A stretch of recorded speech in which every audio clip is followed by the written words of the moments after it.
안녕하십니까. 새사랑교회 수요 성경 공부를 시작하겠습니다. 오늘부터는 이제 9월이 시작되는 첫날입니다. 9월 1일이 이제 2일인데 어저께부터 이제 1일이 시작됐죠.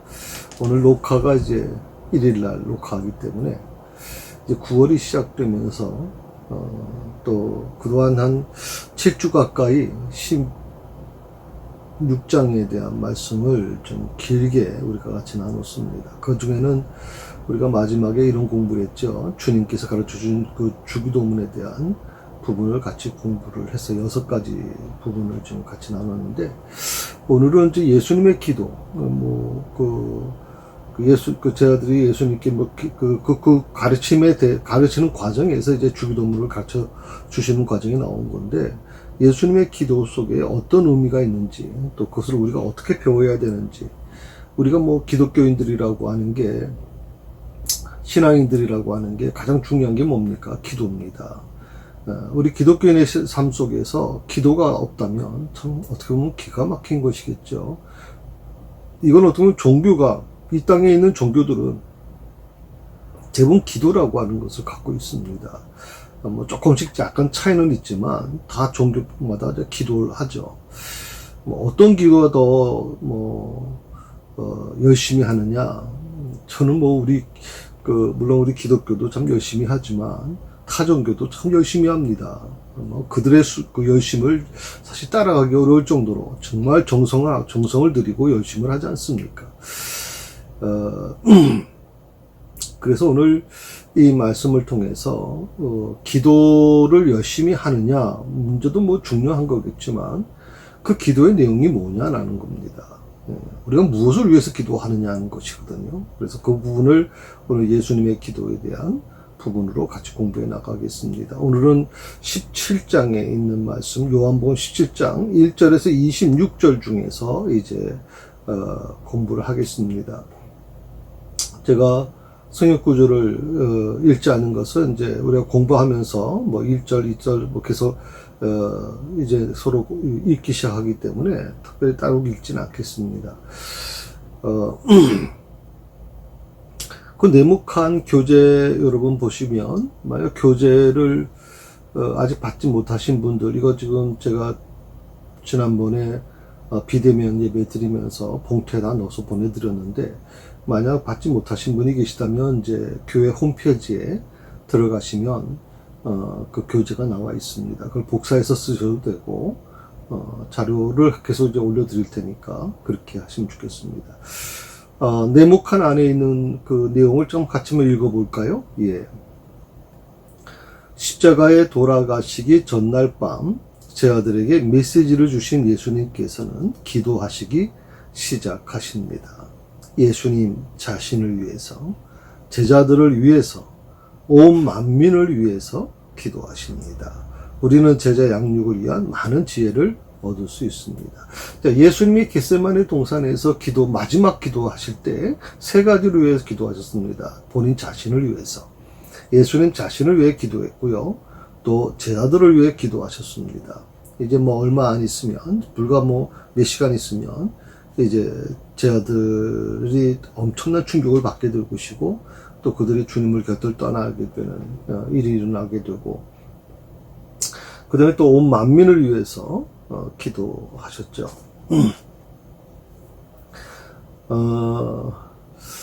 오늘 본문 살피기를 보시게 되면 첫 번째 질문에 이런 질문을 하고 있어요. 교재에. 예수님은 어떤 자세로 누구에게 기도하십니까? 그러면서 이제 가로에 1절과 11절과 15절에 있는 참고 구절을 이제 거기다 넣어놨습니다. 물론 이 구절에 대해서는 나중에 더 구체적으로 이제 마치 이제 나무를 숲이 아닌 나무 각각의 나무를 이제 연구해 나갈 때 좀 더 깊이 공부해 나가겠습니다만은, 오늘 이 본문 살피기는 이제 전체적인 어떤 숲을 보는 과정이니까 1절, 11절, 15절에 있는 말씀을 통해서 예수님이 어떤 자세로 누구에게 기도를 하셨는지에 대해서 같이 공부를 해보도록 하겠습니다. 먼저 1절을 한번 보실까요? 네, 1절 같이 읽어볼까요? 예수께서 이 말씀을 하시고 눈을 들어 하늘을 우러러 이르시되 아버지여 때가 이르렀사오니 아들을 영화롭게 하사 아들로 아버지를 영화롭게 하게 하여 주옵소서 하게 하옵소서 하는 내용입니다. 이 말씀을 하시고 눈을 들어 하늘을 우러러 보고 이르시되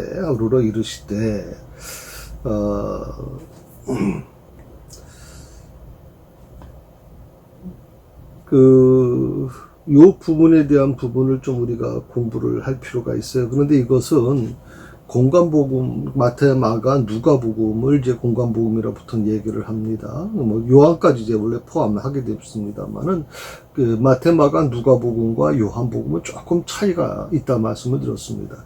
마태, 마가, 누가복음은 어떤 사실적인 개념, 그것을 기초로 해서 기록되어 있는 말씀이고요. 다시 말하면 역사적인 부분이고요. 요한복음은 역사적인 개념뿐만이 아니라 거기에 요한의 그런 어떤 생각이 많이 담겨져 있죠. 그의 가르침과 또 그걸 해석하는 부분들이 많이 담겨져 있습니다. 그래서 요한복음은 이제 설교를 기록한 내용 같은 듯한 복음서고요. 근데 오늘 보면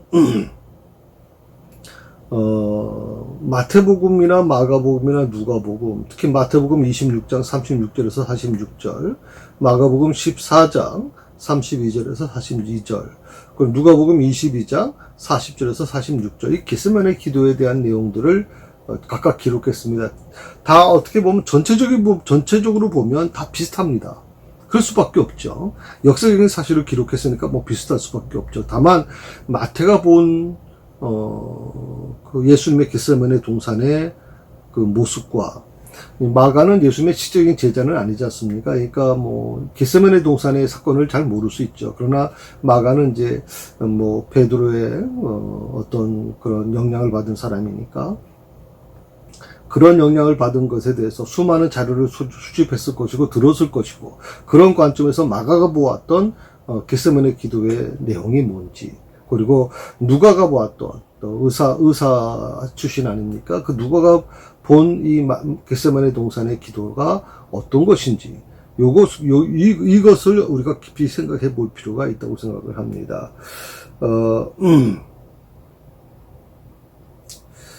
그런데 오늘 이 말씀 속에는 굉장히 이 공관복음서, 마태복음, 마가복음, 누가복음의 그 저자들은 굉장히 예수님이 그 겟세마네 동산에서 굉장히 인간적으로 고뇌하며 기도하는 모습을 아주 자세하게 기록을 했어요. 누가복음도 마찬가지고요. 굉장히 아주 자세하게 기록을 했거든요. 그래서 어떤 기록까지 나옵니까? 예수님의 그 흘리신 땀방울이 마치 핏방울처럼 보였다고까지 기록하고 있거든요. 야, 그거는 어떻게 보면 정말 굉장히 아주 중요한 부분을 기록한 거죠. 그러니까 예수님의 그 처절한 모습들을 그대로 이제 기록한 것이거든요. 그런데 마태, 마가, 누가 복음에는 이제 이것을 굉장히 중요시 여겼죠. 그래서 거의 한 10절 가까이를, 마태는 10절, 그리고 마가도 10절을 할애했고요. 누가 복음은 이제 물론 6절을 정도를 할애했습니다만은, 그런 중요하게 생각을 한 거예요. 그런데 요한을 보시면 요한은 놀랍게도 이 겟세마네 기도의 내용이 빠져 있어요. 이것은 굉장히 어떻게 보면 좀 충격적인 부분이거든요. 그래서 특별히 오늘 26장의 37절에 보게 되면 예수님은 몹시 괴로워하시며 라고 하는 표현이 나타나 있어요. 그리고 38절에는 그들에게 지금 내 마음이 너무나 괴로워 죽을지경이다 라고 말씀하고 계시거든요. 내 마음이 너무나 괴로워 죽을지경이다. 마가복음에는 마가복음 14장 34절에는 또 이렇게 말씀하세요. 그들에게 지금 내 마음이 너무 괴로워 죽을지경이다. 같은 계통으로 얘기하고 있죠. 그리고 누가복음 22장 44절에는 예수님이 괴로워 몸부림치시며 더욱 간절히 기도하시자 땀이 핏방울 같이 되어 땅에 떨어졌다라고 누가는 그 기록을 하고 있단 말이죠. 이 말씀을 보게 되면 어떻게 보면 예수님의 제자들의 입장에서는 예수님의 메시아로서 십자가를 지시기 위해 고통당하시는 예수님의 그 인간적인 모습을 기록했는지 모르지만 요한의 시대는 좀 다르죠. 요한은 이제 초대교회 교부로서 이제 그 사명을 감당하시는데 어떻게 보면 그 요한의 입장에서는 이런 어떤 인간적인 예수님의 모습이 아닌 조금 다른 차원에서 이 말씀을 기록하고 있는 것을 보게 되거든요. 그게 뭐냐면 이제 대제사장이신 주님이 선포하신 그 대제사장 기도를 거기에 사입하고 있어요. 그게 이제 고별설교라고 그러는 건데 14장에서 16장까지 우리가 계속 공부했던 게 바로 예수님께서 고별설교를 지금 해 나가시는데 그 고별설교 속에는 바로 대제사장의 기도가 포함되어 있거든요. 그래서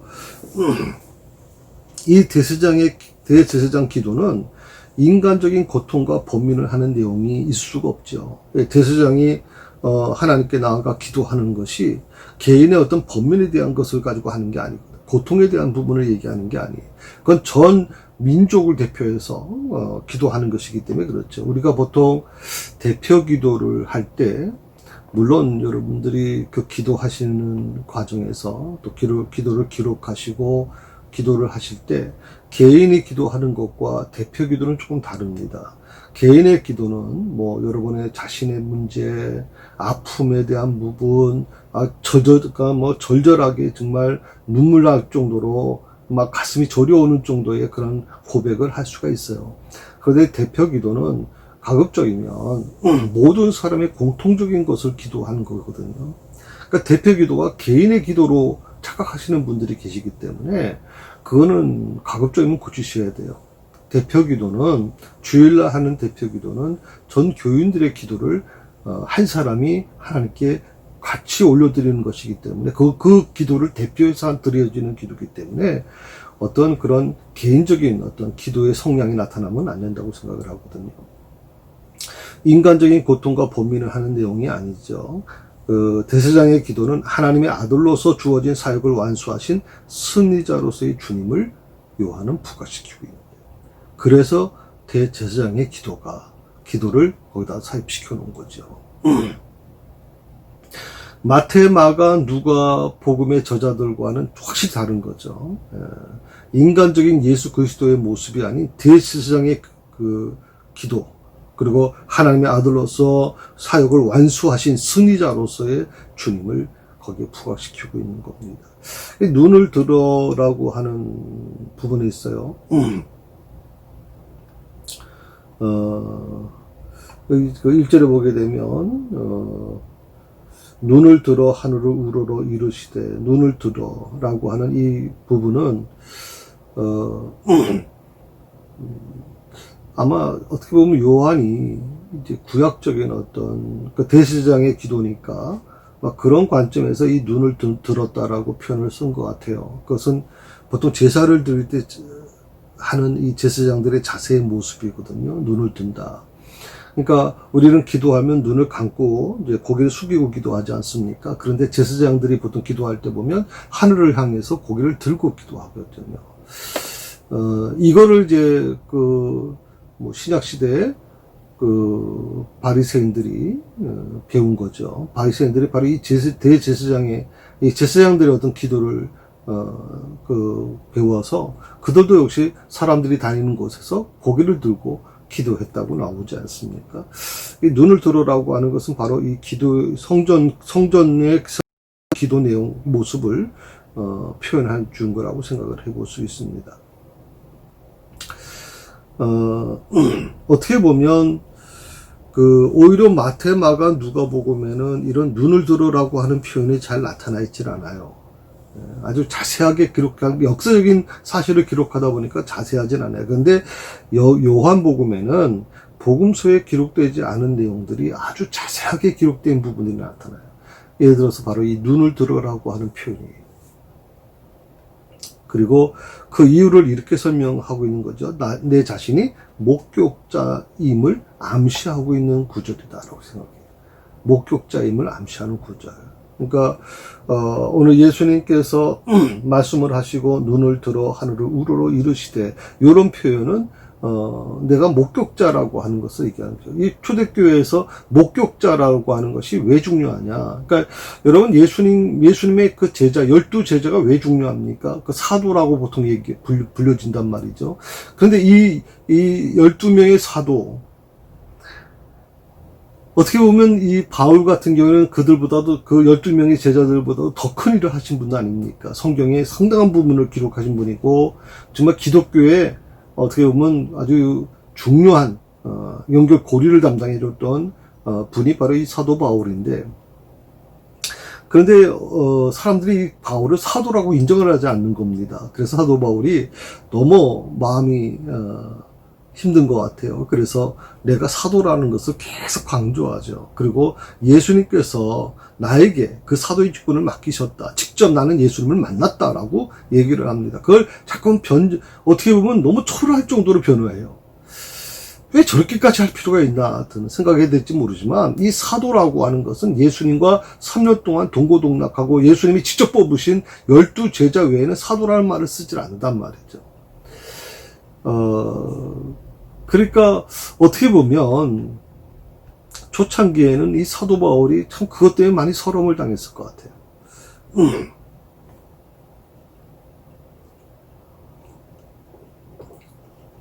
그래서 요한복음에는 복음서에 기록되지 않는 내용들이 많이 기록되어 있어요. 상세하게 기록되어 있는데, 그 이유는 자신이 목격자임을 암시하고 있는 것이다 라고 그렇게 말씀드릴 수 있습니다. 자, 그 다음에 그 일본에 보면, 일본 질문 속에서 예수님은 어떤 자세로 누구에게 기도하십니까 해서 우리가 1절을 공부했고요. 1절에 있는 부분은 조금 있다가 다시 구체적으로 설명드립니다. 그러면 11절입니다. 11절 한번 보시겠어요? 11절 같이 있습니다. 나는 세상에 더 있지 아니하오나 그들은 세상에 있사옵고 나는 아버지께로 가옵나니 거룩하신 아버지여 내게 주신 아버지의 이름으로 그들을 보존하사 우리와 같이 그들도 하나가 되게 하옵소서. 거룩하신 아버지여 내게 주신 아버지의 이름으로 그들을 보존하사. 그것이 바로 주님의 기도입니다. 한 두 가지로 생각할 수 있습니다. 그것은 하나님은 택한 성도를 눈동자같이 지키시는 분이다 하는 것이고요. 두 번째는 하나님은 나의 방패와 피난처가 되어주시는 분이다 하는 것입니다. 제가 구체적인 말씀을 나중에 말씀을 드릴 테니까 오늘은 전체적인 아웃라인만 좀 말씀을 드립니다. 그래서 보호자 되시는 하나님께 모든 것을 의탁할 수 있다라고 하는 겁니다. 오늘 예수님께서 오늘 이 기도를 들으시는 이유 중에 하나가 뭐냐면, 거룩하신 아버지여 내게 주신 아버지의 이름으로 그들을 보존하시옵소서 하는 이 기도 속에는 아버지 하나님의 역할이 뭔지, 성부 하나님의 역할이 뭔지를 분명히 얘기해 주고 있는 거죠.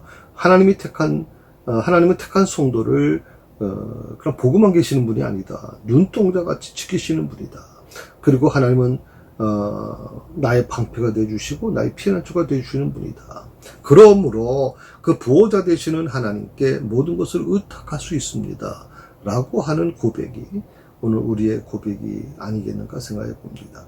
오늘 그리고 또 일본의 마지막에 15절에 말씀을 주셨어요. 15절. 예. 같이 있습니다. 내가 비옵는 것은 그들을 세상에서 데려가시기를 위함이 아니요 다만 악에 빠지지 않게 보존하시기를 위함이니이다. 내가 비옵는 것, 예수님의 기도 내용은 뭐냐 하는 것이거든요. 그것은 한 두 가지가 있어요. 역시 예수님께서 기도하는 내용은 그들을 세상에서 데려가시기를 위함이 아닙니다. 하나님께서 성도들을 세상에서 데려가시기를 위해 기도하지 않았다는 겁니다. 세상에서 데려가시기를. 예수님이 말씀하시는 이 세상이 뭘까요? 이 세상은 어떤 곳입니까? 물론 전체 큰 그림으로 보게 되면 세상은 곧 하나님께서 이 세상을 만드셨으니까요. 그러나 이 세상은 어떻게 보면 죄악이 관연한 곳이죠. 죄가 가득한 곳입니다. 사단이 하나님과 대적해서 이 땅으로 내려오면서 이 땅을 완전히 죄로 물들어 버렸습니다. 그래서 우리가 정말 하나님을 믿는 우리들이, 진정한 그리스도인들이 죄와 상관없이 살려고 하면 어떻게 해야 되는가 하는 것입니다. 그러니까 간단하죠. 죄로 가득한 이 세상 밖으로 나갈 수밖에 없는 거죠. 세상 밖으로 나가는 거. 세상 밖으로 나간다는 게 뭘까요? 우리가 우주선 타고 저 우주에 올라가는 것일까요? 세상 밖으로 나간다는 것은 곧 우리가 우리의 몸을 입고 있던 이 몸을 벗고 주님의 나라에 가는 것을 얘기하는 거죠. 하나님의 나라에 가는 것. 그런데 오늘 주님께서 오늘 내가 비옵는 것은, 내가 기도하는 것은, 하나님께 기도하는 것은 이겁니다. 첫 번째로 하나님께서 성도를 세상에서 데려가시기를 위해 기도하지 않는 겁니다. 세상에서 데려가지 마시기를 원하는 것. 이 세상에 그대로 있게 해달라는 겁니다. 비록 이 세상이 죄악으로 만연하고 있지만, 죄악이 가득하지만, 그러나 이 세상에서 저들을 데려가지 마시고 이 세상에서 있게 해 주십시오 라고 기도하고 있는 겁니다. 두 번째로 주님의 기도는, 주님께서 빚는 성부 하나님께 기도하는 것은 악에 빠지지 않게 보존하시기를 간구하는 겁니다. 악에 빠지지 않게 하옵소서. 우리가 이 주기도문 할 때도 같이 기도하고 있지 않습니까? 악에 빠지지 않게 하옵소서. 어떻게 보면 이것은 아마 우리가 끊임없이 기도해야 될 제목이라고 생각을 합니다. 악에 빠지지 않는 것. 왜? 이 세상은 죄악으로 가득 차 있어요. 우리가 정말 깨어있지 않으면, 그래서 예수님께서 우리 성도들을 향해서, 우리들을 향해서 말씀하셨잖아요. 깨어있어야 된다. 잠자지 마라. 깨어있어라. 그러니까 10명의 신랑을 기다리는 처녀가 있어도 5명 처녀와 5명 처녀들이, 신부들이 다르게 행동하지 않습니까? 결국에는 신랑이 더디 오니까 잠자게 되지 않습니까? 오늘 이 부분에서 우리가 깊이 좀 생각해 볼 부분은 악에게 빠질 수 있는 것이 너무 많다는 거죠. 우리가 조금만 정말 영적 잠을 자면 악에 빠져버립니다. 사탄은 막 우는 사자처럼 찾아다니고 있거든요. 우는 사자처럼 찾아다녀요. 우리가 사단의 역사를 막아낼 수 있다? 여러분, 영적으로 우리가 좀 신중해 볼 필요가 있어요. 신중해야 될 필요가 있어요. 왜냐하면 이 사단의 역사는요, 물론 우리가 예수 그리스도의 능력으로 그들을 대적할 수는 있지만, 사단은요, 영적인 존재예요. 영물이란 말이죠. 그래서 우리 눈으로 보여지는 게 아니에요. 우리가 마음속에 있는 모든 이 세상에, 있는 것들로 인해서, 내 주변에 있는 것들로 인해서 마음이 상하거나, 또 여러 가지 분노가 일어나고, 또 슬쩍슬쩍 거짓말하고, 이런 부분이 있게 되면 제일 먼저 그걸 타고 들어오는 존재들이 누굽니까? 악한 존재들이거든요. 그 악한 존재들이 점에 들어오면, 그 일부를 차지했을 때는, 그 싸움에서 내가 어느 정도는 이길 수 있을 수 있어요. 그런데 그것이 점점점 내 마음을 자리 잡기 시작하면, 그때부터 내가 못 이겨요. 그들이 영적인 것들이, 그 악한 것들이 요구하는 대로 내가 따라가게 된단 말이죠. 그래서 악에게 빠지지 않게 저를 보존하시옵소서 예수님은 기도하고 있는 거예요. 우리도 이 주님 가르친 기도 속에서 악에게 지지 않게 하옵소서라고 기도하고 있는 겁니다.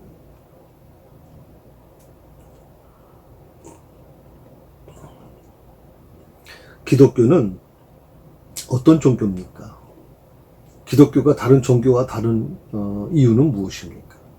우리는 기독교를 어떤 종교라고 믿고 신앙생활을 하고 있습니까? 기독교는 한마디로 말씀하면 현실도피 종교가 아닙니다. 현실을 도피하는 종교가 아닙니다. 물론 이 세상이 악이 가득하고 죄악으로 만연하고 있지만, 그러나 예수님께서는 이 세상, 그 죄악이 만연하는 이 세상 속에 우리가 있기를 원했습니다. 그리고 우리에게 그 악이 만연한 세상을 하나님의 나라로 바꿔가라고 말씀하고 있는 것이거든요. 그런데 잘못하게 되면요, 이 기도원 신앙을 기도원 신앙이 제가 잘못됐다는 게 아니고요. 기도원 신앙이 잘못 흐르게 되면 도피처가 되는 경우가 많아요. 현실이 힘들고 어려우니까 자꾸 도피해버리는 경우로, 도피처로 기도를 택하게 되면, 도피처로 우리가 기도를 택하게 되거나, 도피처로 교회를 택하게 되면, 이게 바람직한 건 아닙니다, 여러분. 기독교는, 우리가 불교와 근본적으로 다른 이유가 뭐냐면, 불교는 세속에 힘들고 어려울 때 세속을 피해서 도피하는 곳이 바로 절이라고 생각을 한단 말이죠. 공식적으로 그들은 그걸 열어주고 있지 않습니까? 근데 우리 교회는, 기독교는 그렇지 않습니다. 기독교는 현실에 도피하는 종교가 아닙니다. 그것과 맞서는 종교고, 세상의 죄와 피 흘리기까지 싸움벌이는 정의 자체가 바로 기독교입니다. 세상의 죄가 뭡니까? 적당이라고 하는 게 존재하지 않는 거예요. 적당이라는 게. 그냥 적당히 이렇게 뭉툭그려서 가려고 하는 모습들. 코로나19가 우리에게 주는 경고는 바로 그거 같습니다. 적당이라는 게 존재하지 않아요. 지금 2.5단계까지 올라갔습니다만, 실질적으로 거의 3단계까지 가지 않았습니까? 제가 오늘, 어저께인가요? 어느 분 좀 대접을 하느라고, 접대를 하느라고 좀 식사를 같이 나눴는데, 전에는 볼 수 없었던 현상이 일어났었어요. 그게 뭐냐면, 식당에 가서 식사를 할 때, 아주 큰 식당, 뷔페 식당이나 이런 큰 식당은 그럴 수 있었지만, 2단계 과정에도 있었지만, 사실 작은 식당에서는 그런 일이 거의 없었거든요. 그러니까 작은 식당은 누가 왔다 갔는지 모르는 거예요. 제가 처음부터 많이 걱정을 했던 거죠. 작은 식당도 하려면 확실하게 하든지, 어떻게 보면 작은 식당에서 마스크 벗고 식사를 하는데, 커피숍에서 이렇게 마스크 벗고 막 대화를 하는 모습도 보면 굉장히 불안하거든요. 위험하거든요. 근데 아니나 다를까 2.5단계 올라가면서 결국에는 식당이나 또 카페도 전부 다 명단을 작성하도록 해놨어요. 제가 조금 마음이 안타까운 거는, 물론 정부가 또 중앙대책본부라든지 질본에서도 정말 최선을 다하고 있다는 걸 알아요. 그렇지만 조금 더 일찍 했으면 얼마나 좋았을까. 한 3개월 전에만 이렇게 했다면 수습할 수 있지 않았겠나 생각을 해봅니다. 좀 늦었지만 그래도 이제 작은 식당도 마찬가지고, 어디든지 사람이 모이는 곳에는 그 이름을 적고 들어가도록 하는 거, 불편하죠. 사실은 불편하지만 해야 되는 겁니다. 모든 분들을 위해서 해야 되는 거죠. 여러분, 코로나19라고 하는 것은 우리에게 어떤 것을 알려줍니까? 적당이라는 게 존재하지 않는다는 겁니다. 나는 괜찮아요. 나는 나이도 젊고, 나는 건강하니까, 운동도 열심히 하고, 그러니까 나는 괜찮아요. 라고 생각할지 모르지만, 바이러스는 그런 사람 피해가는 거 아니에요.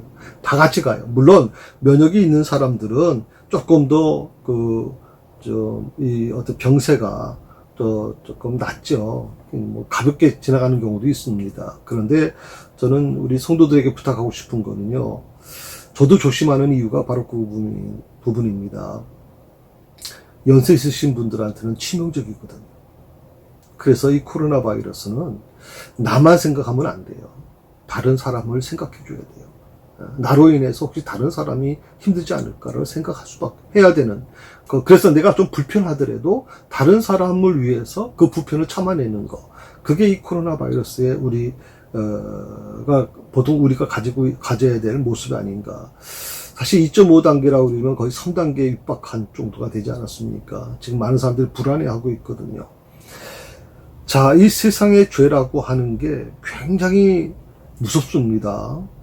그냥 적당히 하면 될 것 같다. 안 돼요, 여러분. 굉장히 위험한 거죠. 한번 빠지면 헤어날 수 없는 것이 바로 마치 수렁과 같아서 막 한번 빠져들어서 허우적거려봤자 더 깊이 들어가는 그런 현상이 바로 이 세상의 죄라는 거예요. 그래서 저는 말씀을 드리고 싶은 게 뭐냐면 세상의 죄 속에 우리가 근처에 가지 않는 게 좋다는 거죠. 누가 그런 얘기를 합니다. 담배를 피는데 후회하는 분들이 있어요. 처음부터 담배를 피지 않을 걸. 처음부터 하지 않을 걸. 술에 대한 부분도 마찬가지로 처음부터 술을 내가 먹지 않을 걸. 그런데 그것이 시간이 지나면서 중독 증세가 되면 그땐 끊고 싶어도 끊을 수가 없단 말이죠. 그때는 후회가 되는 거예요. 뭐 술은 조금 덜하다 그러지만 뭐 자신에 대한 문제지 다 상대방의 문제가 아니다 그러니까. 그러나 담배 같은 경우에는 벌써 지금 주변 사람들, 살아가는 가족들에게 치명적으로 어려움을 주잖아요. 그러니까 지금 남편 되시는 분들이 정말 눈물겹게 담배 끊으라고 막 몸부림치고 있는 모습을 보면 참 애처롭다는 생각을 들 때가 있거든요. 이 세상죄도 마찬가지입니다. 여러분, 죄 근처에 가지 않는 게 좋습니다. 죄라고 하는 것에 가지 않는 게 좋아요. 백조는 백조에 있는 것이지 검정 곳에 가면 묻게 되어 있단 말이지. 어쩔 수 없어요. 그래서 우리 신앙생활을 하는데 분명하자는 거죠. 하나님의 사람은 하나님의 사람으로서 해야 될 정도를 지키자는 거예요. 그래서 자꾸만 세상에 기웃거리지 마라. 죄악된 곳에 기웃거리지 말라고 하는 겁니다.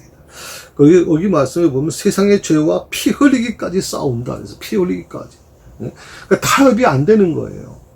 하나님 믿는 사람들이 이 죄악, 세상의 죄 속에서 적당히 타협할 수 있느냐? 안 된다는 거거든요. 절대 안 되는 거거든요. 이걸 몰라요, 사람들이. 뭐 지금은 적당히 하더라도 언젠가 뭐 내가 내 의지로 나오면 되지 않습니까? 못 나와요, 여러분. 담배 끊고 싶다고 끊을 수 있어요. 술 끊고 싶다고 술 끊을 수 있어요, 여러분. 그거 지금 얼마나 비극입니까, 지금. 다른 사람한테 고통을 주고 있지 않습니까? 저는 도박이 무서운 걸 제가 처음 알았거든요. 지난번에 제가 좀 휴가 중에 잠깐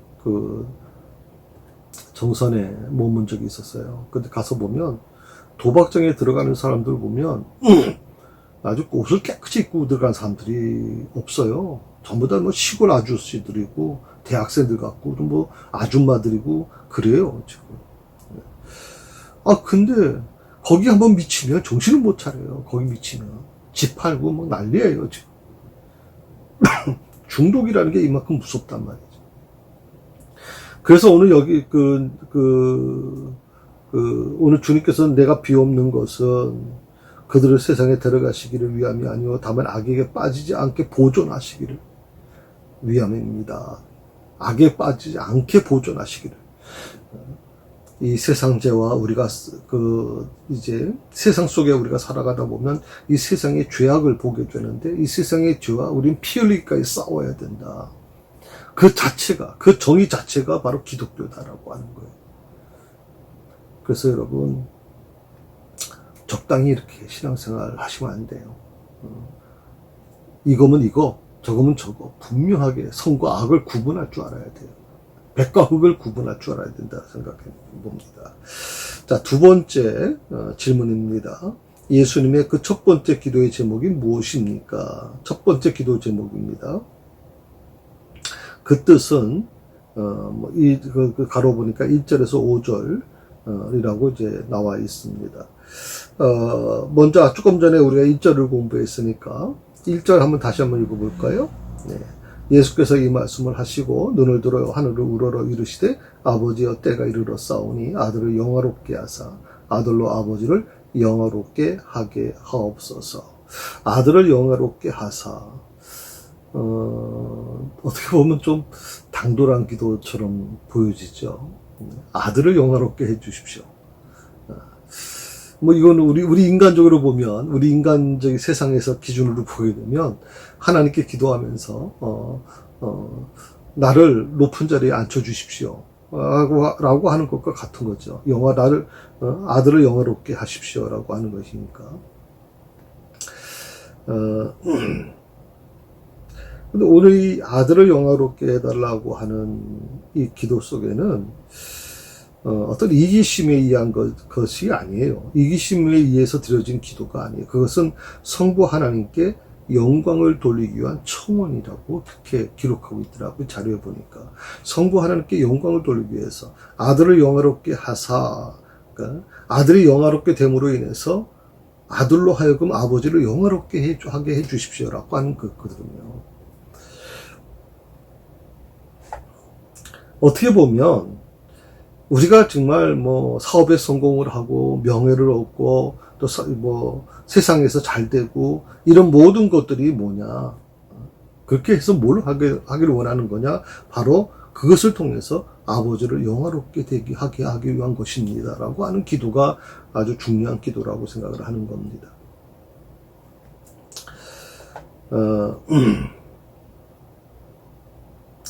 항상 그 성자 예수 그리스도 주님의 그 관심이 어디에 있었느냐, 바로 이 언제나 성부 하나님의 영광이 있었어요. 언제나 성부 하나님의 영광.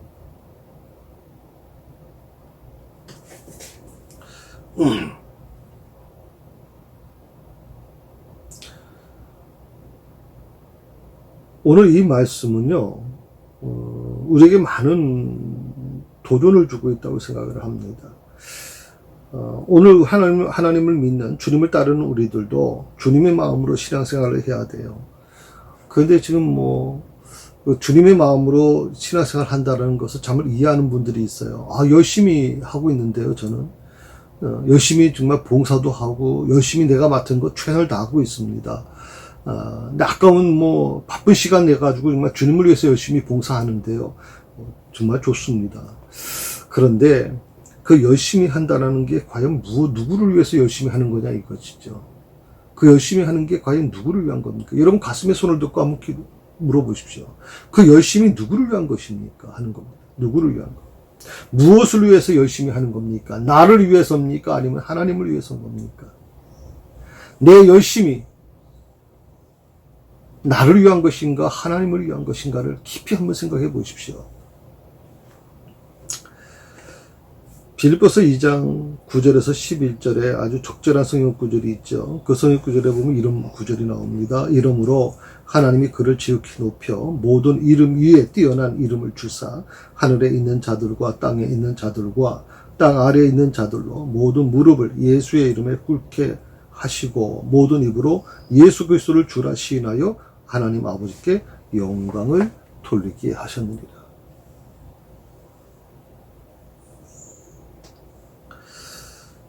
오늘 하나님께서 예수 그리스도 성자 예수님에게 그 권한을 주셨죠. 정말 그 성자 예수님의 이름을 영화롭게 하셨습니다. 그 영화롭게 함으로 인해서 예수님은 그 모든 영광을 누구에게 돌립니까? 성부 하나님께 돌리고 있습니다.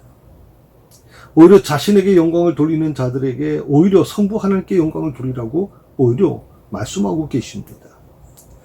성도 여러분, 우리의 열심이, 내 열심이 어디서부터 나온 것입니까? 누구를 위한 것입니까? 나를 위한 것입니까? 아니면 하나님을 위한 것입니까? 저는 이것부터 정리되어야 된다고 생각합니다.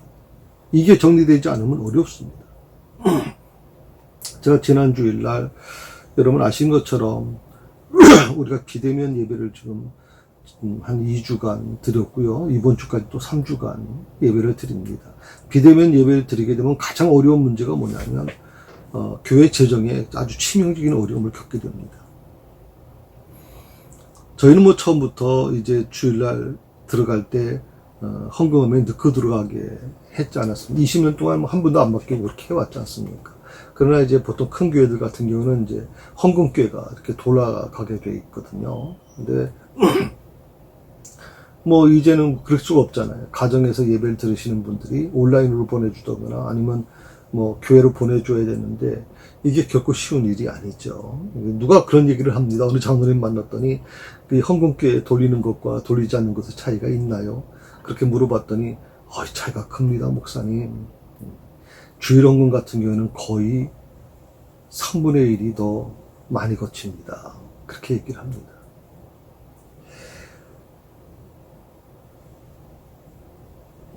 그 참 어떻게 보면 이 코로나19가 우리에게 굉장히 많은 이제 시험거리를 주고 있는 것 같아요. 지난 주간에 뭐 역시 뭐 마찬가지로 우리 뭐 불과 뭐 한 서너 명이 이렇게 나와서 예배를 준비하는 분들이니까 예배를 드리는데 어느 한 집사님이 예배 끝나자마자 11조라든지 헌금을 먹어서 우리 교회에다 갖다 주시고 가셨다 그래요. 제가 그 헌금, 그분이 드린 헌금을 이렇게 제가 이제 책상에다 보관하면서 문득 이런 생각이 들었어요. 사람들이 볼 때는 굉장히 열심히 있는 사람들이 있고 교회에 또 중역을 맡은 분들도 있는데 그렇지 않은 분들 중에서 어떻게 이렇게 교회의 어려운 형편을 알고 또 교회 입장에서 관심을 갖고 있는 분들이 계시나. 또 어떤 집사님 같은 경우는 길에서 이렇게 만나다 보면 교회 재정이 어렵지요. 그러면서 길에서 좀 만나서 전해주고 싶습니다. 그래서 우리 담당자들이 갔다 오고 그렇게 합니다. 저 그런 분들 보면 정말 감동을 받아요. 목사인 저 자신이 감동을 받아요. 얼마나 참 교회를 생각하시는 분들인가 하는 생각이 들거든요. 또 어떤 분들은 제가 오늘 사모가 통화를 하면서 많이 힘드시죠? 라고 이렇게 물어봤나 봐요. 그랬더니 아유 저희는요 괜찮습니다. 그런데 목사님이나 교회가 좀 힘들지 않을까 생각이 드네요. 저희 걱정은 하지 마세요. 이렇게 얘기하는 거 들어보고 전혀 생각도 못했던 분들이거든요. 그런 분들은 뭐 교회의 어떤 중심부에 있는 분들도 아니고 교회 일꾼이라고 이렇게 생각하는 분들도 아니에요. 그런데도 불구하고 새사랑교회가 걱정이 되고 새사랑교회가 힘들지 않기를 위해서 기도하고 있습니다라고 하는 얘기를 들을 때는 정말 마음이 정말 감동이 되거든요. 그렇습니다. 오늘 예수님의 기도는 바로 그걸 얘기해 준 겁니다. 아들을 영화롭게 하사 아들로 아버지를 영화롭게 하옵소서. 주여, 우리가 정말 열심을 내고 정말 주님이 주시는 능력을 가지고 최선을 다해서 봉사하고 나서 그 모든 영광은 내가 아닌 아버지께 돌리게 하옵소서. 오직 하나님께만 그 영광을 돌리게 하옵소서. 저는 그 삶이 저와 여러분의 삶이 됐으면 좋겠습니다. 저도 목회자로서 때때로 유혹이 올 때마다 저 이 사실을 잊지 않으려고 합니다. 내게 주신 모든 것들, 그 모든 것들은 바로 아버지 하나님께 영광을 돌리기를 원하는, 그렇게 될 때, 아까도 말씀드렸지만 세상에 온통 죄악으로 가득했는데 우리가 피 흘리기까지 싸움을 해나가는 이 과정에서 자칫 잘못하면 우리 넘어질 수밖에 없습니다. 믿음으로 정말 굳게 서서 주님의 뜻을 이루어가기를 간절히 바랍니다. 오늘은 여기까지 공부하고 다음 주일날 이제 계속해서 말씀을 드리고 조금 공부하다가 좀 이렇게 좀 앞뒤로 좀 왔다 갔다 하는 경우가 좀 있을 거예요. 전체적인 거를 말씀드리다가 또 숲을 얘기하다가 또 나무를 얘기하다 보니까 또 이렇게 왔다 갔다 하는 부분이 있을 수 있는데, 중심은 같은 거로 지금 제가 말씀을 드릴 테니까 그렇게 아시고, 같이 말씀을 나누시면 좋겠습니다. 특별히 코로나19로 인해서 지금 비대면이 길어지고 있고, 또 사회적으로 불안한 뉴스가 계속 나오고 있습니다. 건강하시고요. 특별히 어려움이 없도록 여러분 특별히 신경 쓰시면 좋겠고, 특별히 중요한 일이 있거나 또 부탁할 게 있으면 교회로 연락하십시오. 교회가 도우시는 데까지는 최선을 다해서 도와드리겠습니다. 요새 비대면을 하다 보니까 성도들의 가정에 어떤 일이 있는지 잘 파악하기 어려운 부분들이 있습니다. 걱정하지 마시고 교회로 연락 주시면 교회가 여러분에게 도움이 되도록 노력하겠습니다. 기도하십시다. 하나님 아버지, 오늘 예수님의 기도의 내용을 우리가 같이 공부하면서 겟세마네 동산에서 예수님의 그 처절했던 기도의 모습 속에서 주님이 원하셨던 게 무엇인지, 주님께서 왜 어떤 기도를 하나님 아버지께 드렸는지, 그 기도 속에서 우리가 어떻게 그 기도를 배워갈 것인가를 다시 한번 생각해 봤습니다. 사랑하는 성도들이 코로나19로 인해서 많이 힘들어하고 어려워한 줄 압니다. 주여 저들을 보존하시옵소서. 저들을 보호하시고 정말 하나님 어떤 어려움에서도 저들을 넘보지 못하도록 하나님께서 정말 불꽃 같은 눈으로 지켜주시고 인도하여 주시옵소서. 다음번 만날 때까지 우리 하나님이 같이 동행하시고 인도해 주시기를 간절히 원하오며, 특별히 우리 김경선 권사님 건강 하나님 지켜주시고, 우리 박옥순 집사님 하나님 병원에서 계시는데 하나님께서 회복의 역사를 허락해 주시옵소서. 주의 영광이 함께 하시기를 간절히 원하오며 예수님의 이름으로 기도드립니다.